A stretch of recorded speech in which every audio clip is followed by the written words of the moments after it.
बांग्लादेश ने जो काम बड़े ही तेवर के साथ शुरू किया था, अब बांग्लादेश के ये तेवर उसे ही खा रहे हैं। बांग्लादेश के इन तेवर की वजह से उसी के अंदाज में भारत ने बांग्लादेश को उसकी औकात दिखा दी।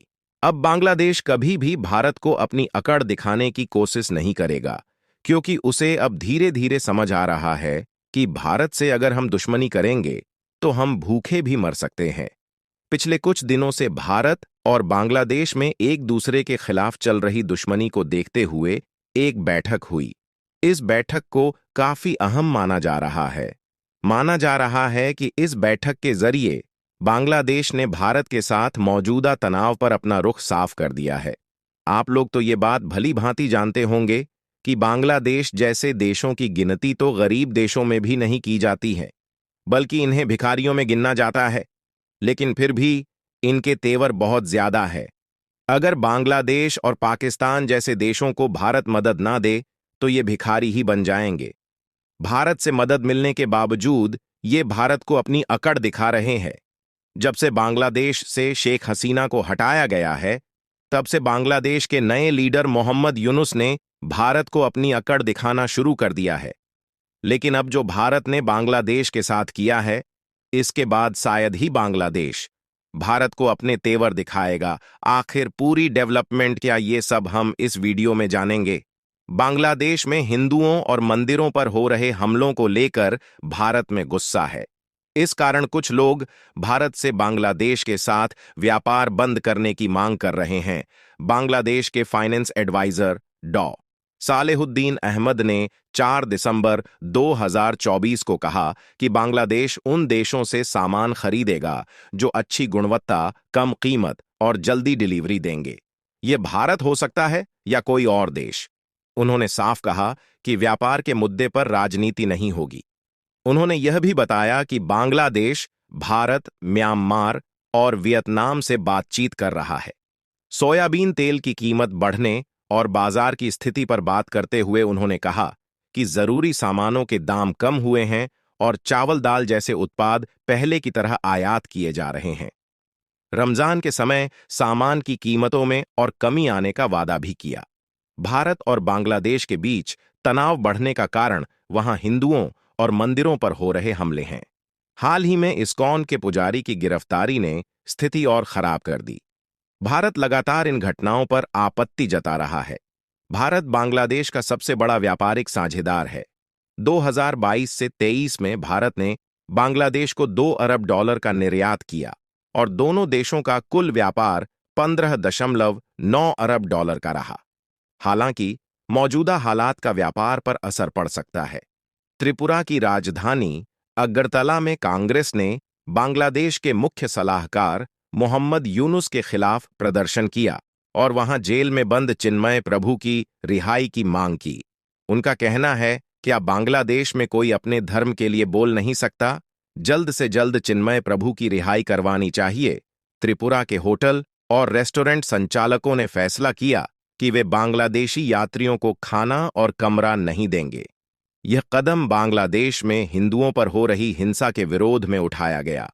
All Tripura hotel and restaurant association के जनरल सेक्रेटरी सैकत बंदोपाध्याय ने कहा कि बांग्लादेश में अल्पसंख्यकों पर अत्याचार हो रहे हैं और यह अब बर्दाश्त के बाहर हो चुका है। इसलिए हमने फैसला किया है कि हम बांग्लादेशियों को हमारे यह शरण नहीं देंगे, चाहे वो मरे या फिर जिए। हमें इससे कोई मतलब नहीं है। त्रिपुरा और कोलकाता के कई अस्पतालों ने बांग्लादेशी मरीजों का इलाज करने से मना कर दिया है। त्रिपुरा के आईएलएस अस्पताल ने ऐसा फैसला लिया। वहीं कोलकाता के सिलीगुड़ी में एक डॉक्टर ने अपने क्लिनिक पर तिरंगा लगाकर बांग्लादेशी मरीजों को तिरंगे को सलाम करने की शर्त रखी। जो भी भारत के तिरंगे को प्रणाम करेगा, हम उसका ही इलाज करेंगे, नहीं तो हम किसी भी बांग्लादेशी का इलाज नहीं करेंगे। बांग्लादेश जो फिलहाल में हरकतें कर रहा है वो ठीक नहीं है। इसका अंजाम उस बहुत बुरा भुगतना होगा।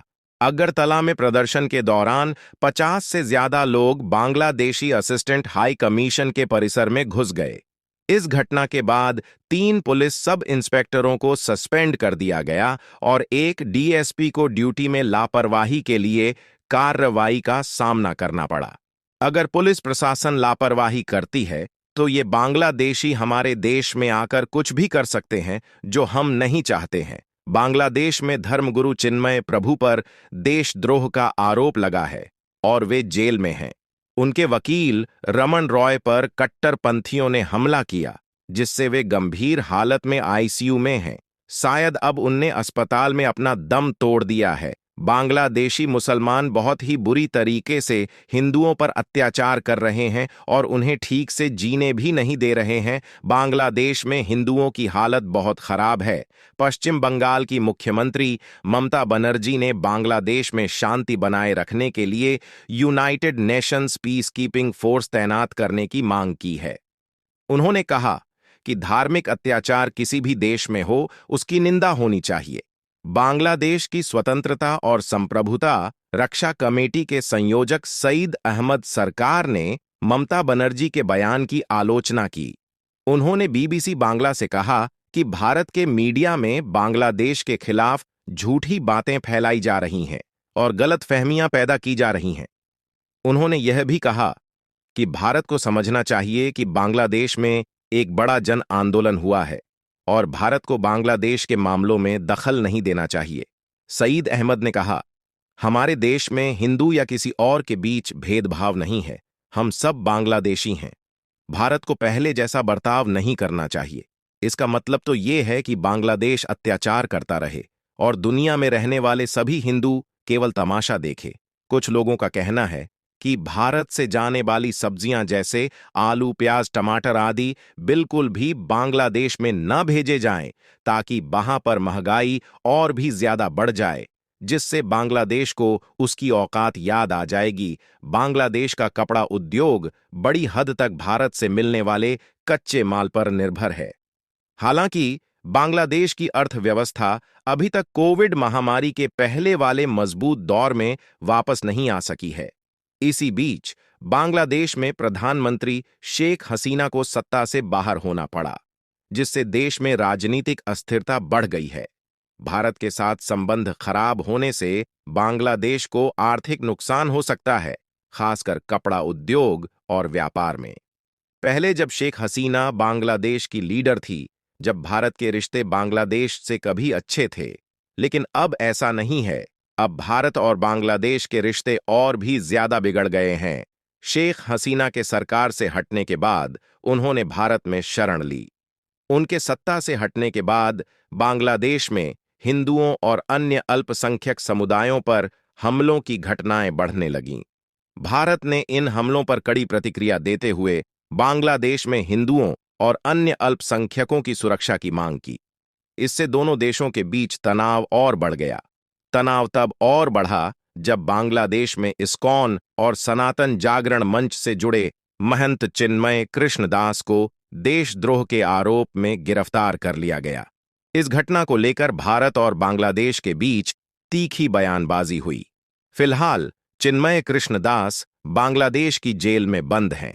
फिलहाल तो भारत के पूर्वी राज्यों के द्वारा लिए गए फैसले बांग्लादेश को कमजोर कर देंगे, क्योंकि जो सुविधाएं उनको भारत में मिलती थी अब वो पूरी तरह से बंद हो गई है, जिसकी वजह से उन्हें काफी नुकसान होगा। इन राज्यों के द्वारा उठाए गए ये कदम बांग्लादेश को उसकी औकात दिखाने के लिए काफी है, लेकिन भारत को और भी ज्यादा सख्त कदम उठाना चाहिए। इस कदम पर आप लोगों का क्या कहना है? बांग्लादेश को उसकी औकात दिखाने के लिए और क्या करना चाहिए? क्या भारत ने यह कदम उठाकर सही किया? आप सभी अपनी राय कमेंट में जरूर बताइए। जय श्री राम।